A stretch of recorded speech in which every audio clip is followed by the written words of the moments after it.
Good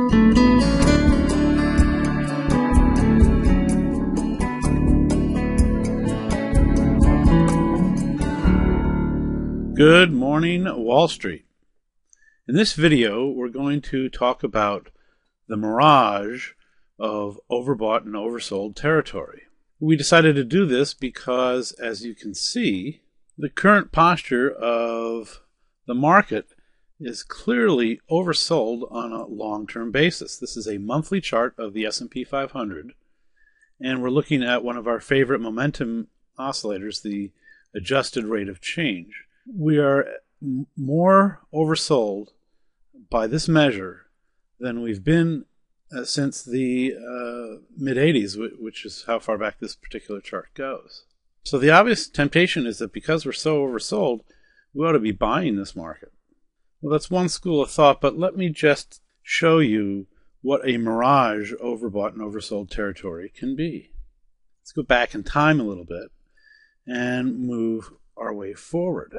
The market in the 1980s moved almost straight up, notwithstanding the 1987 debacle.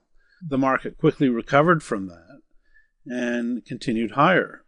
In fact, the 1987 crash didn't give us a lower low in terms of this particular momentum oscillator. So let's go forward.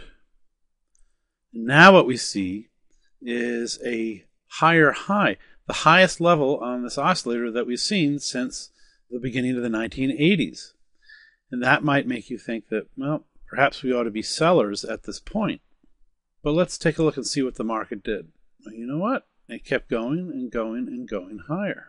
This level of overbought territory didn't put an end to the uptrend that was underway. It simply marked the fastest rate of change that the market saw throughout this entire advance. Now, after this peak in momentum, you did begin to see a string of lower highs in the oscillator as the market went higher. And that was divergence in the momentum as price continued to advance. And what that meant was that the rate of change began to slow down. It's much like throwing a ball up in the air. The ball is going to be moving the fastest as the ball leaves your hand, but as it approaches the peak, the speed of ascent slows down, so that at the top you have virtually no momentum at all.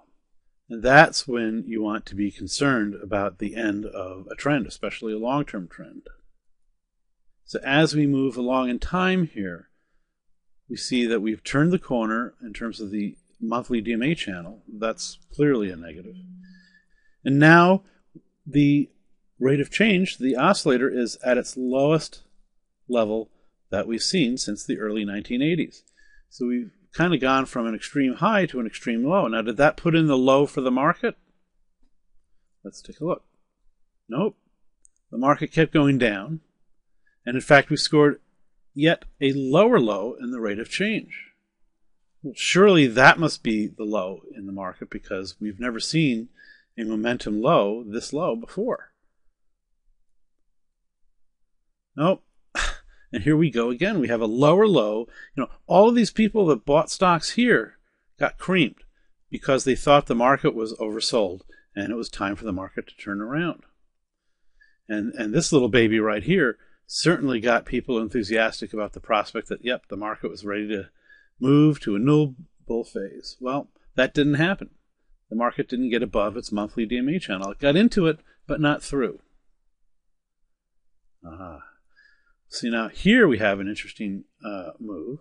See, you could make a case that this low right here put in the low for the market. Unfortunately, you had no other evidence. We might have said in the previous times that this was the low and that this was the low. So what made this low different from these previous lows in terms of momentum? And the answer is nothing at all. At this point, you can't say that the market has hit its low. You have to wait for further developments. One of them is that the momentum oscillator got back to zero. Remember how we said that with the ball being thrown up reaches zero momentum? Well, in the case of a downtrend, the physics are the same. So now you can say from a momentum standpoint that the declining momentum has run its course. Now we're looking for a true reversal, which we got with the market moving above its monthly DMA channel. So let's move forward in time and see what else we can see. Momentum got nowhere near as high as it did back in the late 1990s. This lower level of peaks in the momentum suggests that there just wasn't as much force behind the market throughout this entire move up. And indeed, as it's turned out, this was a great rally, but a rally within a longer-term bear market cycle. What we call a secular bear market. And unfortunately, what happened here? We saw the momentum come back down to zero, which meant that the ball being thrown up has peaked, and you're ready for the market to move down below its monthly DMA channel again, which of course is what exactly happened. So now we're faced with quite an interesting posture. We are now more oversold by this measure than we have been since 1980. So what can we say? Does that mean that the market is a buy right now? Could be. We could be at a point just like we saw back in 2002. The problem is we don't know that yet. We could be at one of these little hooks that make us think that we ought to be buying because we're so oversold.